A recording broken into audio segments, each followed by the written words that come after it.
Hello friends, आप सभी का स्वागत है आपके अपने YouTube channel GK the knowledge में। इसमें हम आज बात करेंगे अंतर्राष्ट्रीय संगठन की कि अंतर्राष्ट्रीय संगठन क्या होते हैं और ये क्या कार्य करते हैं और कौन कौन सी अंतर्राष्ट्रीय संगठन अब तक बने हैं। तो सबसे पहले बात करते हैं अंतर्राष्ट्रीय संगठन की। अंतर्राष्ट्रीय संगठन अगर हम बात करते हैं इसके अर्थ की, तो इसका अर्थ क्या है? तो इसका जो अर्थ है यानी इसकी जो परिभाषा वो है स्वतंत्र या फिर प्रभुसत्ता प्राप्त राज्यों का औपचारिक समूह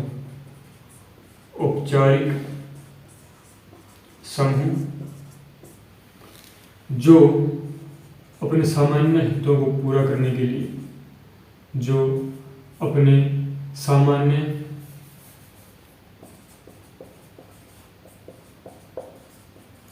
सामान्य हितों को पूरा करने के लिए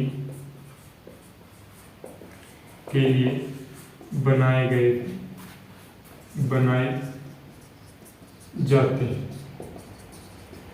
जो अंतर्राष्ट्रीय संगठन है उसकी डेफिनेशन ये है कि प्रभुसत्ता संपन्न या स्वतंत्र या प्रभुसत्ता प्राप्त राज्यों का औपचारिक समूह होता है एक अंतर्राष्ट्रीय संगठन, जिनका निर्माण अपने सामान्य हितों को पूरा करने के लिए बनाया जाता है। इनका निर्माण किया जाता है सामान्य हितों की पूर्ति के लिए, ताकि जो राष्ट्र होते हैं वो अपने हितों की पूर्ति कर सके, एक राष्ट्र बनाकर, एक संगठन बनाकर। इसलिए अंतर्राष्ट्रीय संगठन की स्थापना की जाती है। ये है अंतर्राष्ट्रीय संगठन का अर्थ। जो अंतर्राष्ट्रीय संगठन है उसका कोई रूप या उसका कोई आकार नहीं होता, ना ही उसका कोई लक्ष्य होता, ना तो उसका कोई आकार होता। आकार, रूप या लक्ष्य नहीं होता। ये सिर्फ मानव विकास के लिए होता है, मानव को एक करने के लिए होता है। मानव को एक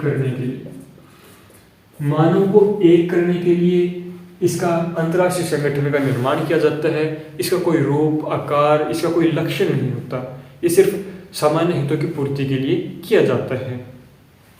इसलिए जो अंतर्राष्ट्रीय संगठन में हम सबसे पहले बात करेंगे राष्ट्रसंघ की। जो राष्ट्रसंघ है एक महत्वपूर्ण संगठन था, अंतर्राष्ट्रीय संगठन था राष्ट्रसंघ, जिसकी स्थापना हुई थी 10 जनवरी 1920 को। 10 जनवरी 1920 को राष्ट्रसंघ की स्थापना की गई थी। और ये जो स्थापना हुई थी वो हुई थी फर्स्ट वर्ल्ड वॉर के कारण। जब फर्स्ट वर्ल्ड वॉर हुआ था, पहला जो वर्ल्ड वॉर हुआ था 1914 से 1918 के मध्य हुआ था, पहला वर्ल्ड वॉर, प्रथम विश्व युद्ध। इस दौरान काफ़ी जनहानि, काफ़ी मानहानि हुई और साथ ही बीमारी भी आई थी, प्लेग नामक बीमारी होगी शायद। तो बीमारी आई जिसमें लोगों की जान भी काफ़ी गई और युद्ध भी चल रहा था, जिससे और भी काफ़ी नुकसान हुआ था। तो उस दौरान लोगों ने सोचा कि अंतर्राष्ट्रीय स्तर पर हमें जो शांति चाहिए, ताकि मानव का विकास हो सके, ताकि भाईचारे की भावना को बढ़ाया जा सके, उसको मद्देनजर रखते हुए एक राष्ट्रसंघ की स्थापना की गई। राष्ट्रसंघ की स्थापना की गई 10 जनवरी 1920 को। और ये राष्ट्रसंघ बनाया गया तो इसका एक कॉन्स्टिट्यूशन भी था। तो इसकी जो इसकी एक संविदा जिसमें एक प्रस्तावना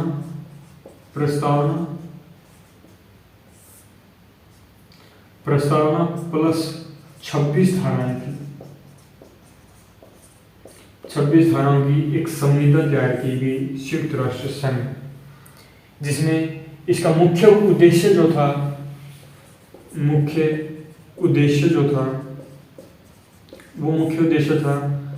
अंतर्राष्ट्रीय स्तर पर शांति स्थापित करना, अंतर्राष्ट्रीय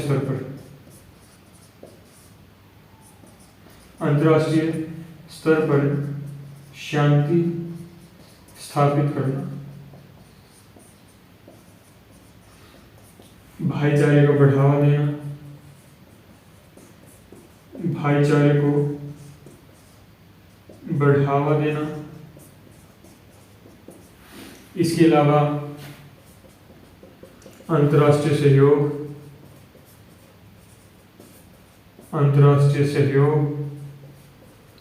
निशस्त्रीकरण पर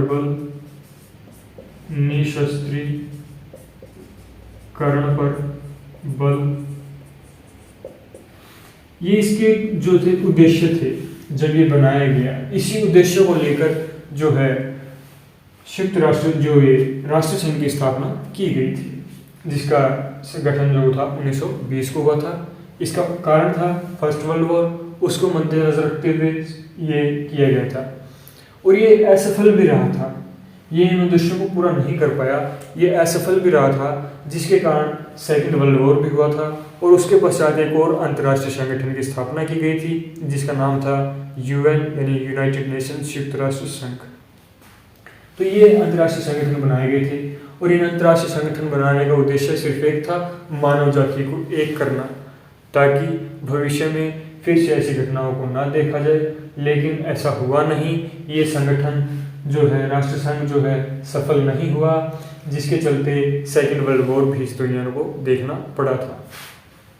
तो जो राष्ट्र संघ है वो 10 जनवरी 1920 को इसकी स्थापना की गई और इसके उद्देश्य थे अंतर्राष्ट्रीय सहयोग, निशस्त्रीकरण पर बल, भाईचारे को बढ़ावा देना, अंतर्राष्ट्रीय स्तर पर शांति को, सुरक्षा को स्थापित करना इसके उद्देश्य थे। बात करते हैं इसकी सदस्यता की। इसको नोट डाउन कर लीजिए, स्क्रीनशॉट लेना चाहें तो, कोई डाउट हो तो पूछ सकता है। ये परिभाषा है इसकी, या अर्थ कह सकते हो, अर्थ या परिभाषा कि अंतर्राष्ट्रीय संगठन होते क्या है। आगे चलते हैं कि इसमें जब ये बना कितने सदस्य थे, कैसे थे, किस प्रकार प्रोसेस थी, उन सभी के बारे में देखते हैं। इसका एक संविधान था जिसको संविदा के नाम से जानते हैं, जिसमें एक प्रस्तावना और 26 धाराएं थी। एक प्रस्तावना और 26 धाराएं। बात करें हम संयुक्त राष्ट्र की, संयुक्त राष्ट्र संघ की, राष्ट्र संघ 1920। तो इसकी बात कर रहे थे जब ये बना था। पहले तो इसकी जो है सदस्यता की बात कर लेते हैं।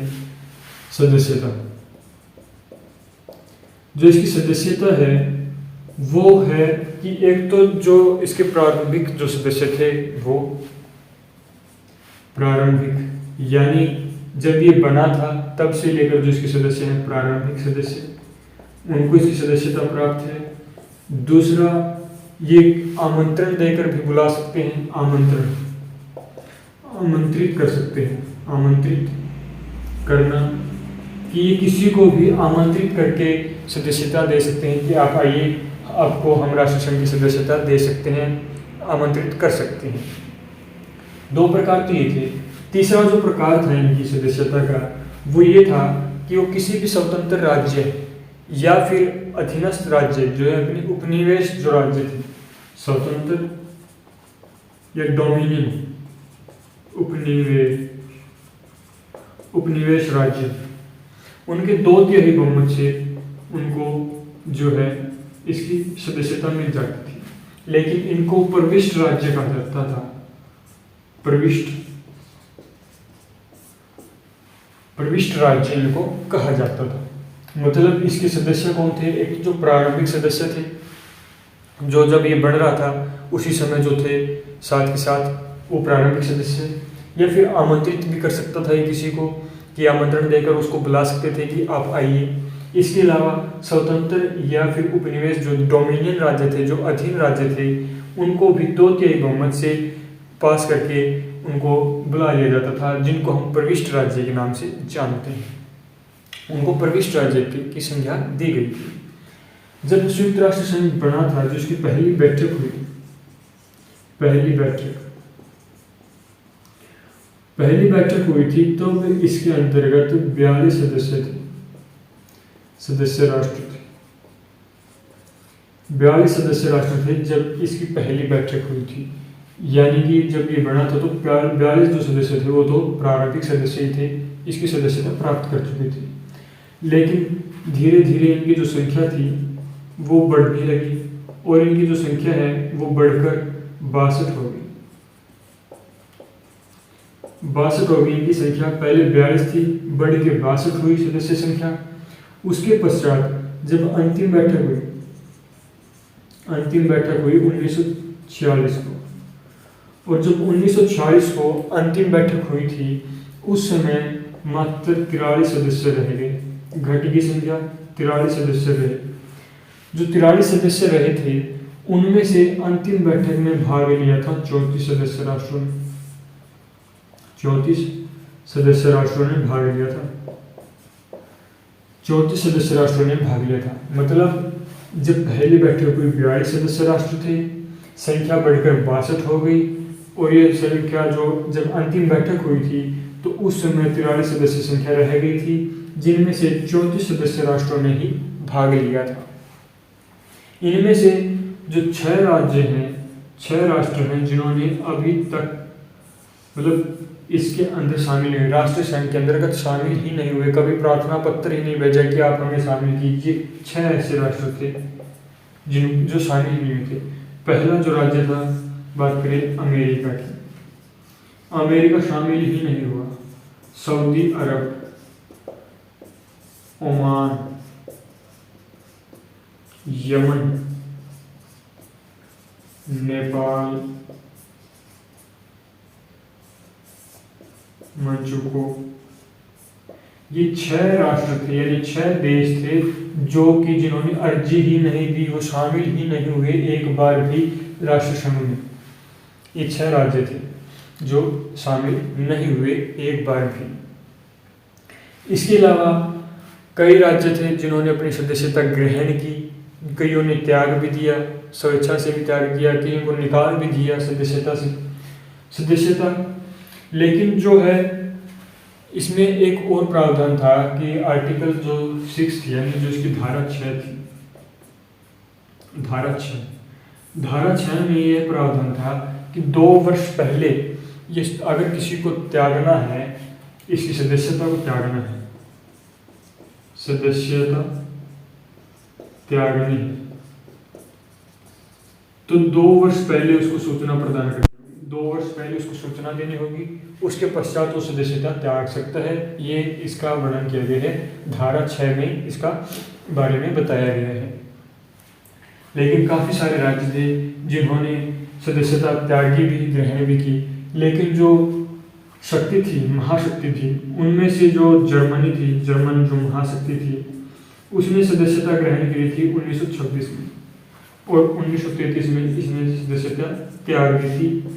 इसके पश्चात एक और महाशक्ति थी जिसका नाम था रूस, जिसने 1933 में सदस्यता ग्रहण की और 1939 में इसने सदस्यता त्याग दी। 33 में ग्रहण की और 39 में सदस्यता त्याग दी थी। ये 2 महाशक्तियाँ थी। मतलब कि अभी तक जो राष्ट्र संघ बना था, इसमें महाशक्तियों ने भाग नहीं लिया था पूर्ण रूप से। कभी कोई महाशक्ति आ रही है तो कोई जा रही है, कोई महाशक्ति निरंतर बनी हुई है। 2 महाशक्तियाँ थी जो निरंतर बनी हुई थी, 2। एक थी फ्रांस की और एक थी ब्रिटेन। ये 2 महाशक्तियाँ थी जो निरंतर बनी हुई थी, और एक महाशक्ति थी जो अमेरिका थी, उसने तो भाग ही नहीं लिया, स्टार्टिंग से ही भाग नहीं लिया। ये 2 निरंतर बने हुए थे इसके सदस्य, और ये 2 जर्मन और रूस जो है ले रहे थे, छोड़ रहे थे। जिस तरह 1926 में इसने सदस्यता ली तो 33 में छोड़ दी, 33 में छोड़ते ही रूस ने ले ली और 39 में छोड़ दी। तो इस प्रकार की सदस्यता ग्रहण कर रही थी। फिर बात करते हैं हमारे लास्ट जो टॉपिक है अंतर्राष्ट्रीय न्यायालय। जो इसका जो राष्ट्र संघ का जो न्यायालय है वो जिनेवा में है। जिनेवा, स्विट्जरलैंड के जिनेवा में इसका जो है मुख्यालय नहीं, हेडक्वार्टर है। हेडक्वार्टर जिनेवा में है, जिसका वर्णन धारा 7 में किया गया है। धारा 7 में इसका वर्णन किया गया है। जिनेवा में हेडक्वार्टर है राष्ट्र संघ का। राष्ट्र संघ का जो हेडक्वार्टर यानी मुख्यालय है वो जिनेवा में है और धारा 7 में इसका वर्णन किया गया है, स्पष्ट रूप से वर्णन किया गया है धारा 7 में। और जो इसके बैठकें होती हैं वो ज़रूरी नहीं कि जिनेवा में ही हो, वो किसी अन्य स्थान पर भी की जा सकती है। वो फ्रांस में भी की जा सकती है, रूस में भी की जा सकती है। इसके अंदर कोई कंडीशन नहीं है कि वहीं पर उसकी हेडक्वार्टर है तो वहीं पर उसकी बैठकें होंगी। तो इस प्रकार हमने देखा राष्ट्रीय संघ के बारे में, अंतर्राष्ट्रीय संगठन के बारे में कि क्या अंतर्राष्ट्रीय संगठन होते हैं और कौन सा अंतर्राष्ट्रीय संगठन है। तो सबसे पहले हमने बात किया राष्ट्रीय संघ के बारे में। नेक्स्ट वीडियो में हम बात करेंगे संयुक्त राष्ट्र संघ के बारे में कि ये जब विफल हुआ उसके पश्चात क्या कारण था, क्या नहीं था, इन सभी के बारे में हम देखेंगे। अगर आपको कुछ समझ में नहीं आया इस टॉपिक के बारे में तो पूछ सकता है। आज की वीडियो में इतना ही, फिर मिलेंगे एक और नई वीडियो के साथ। धन्यवाद। जय हिंद।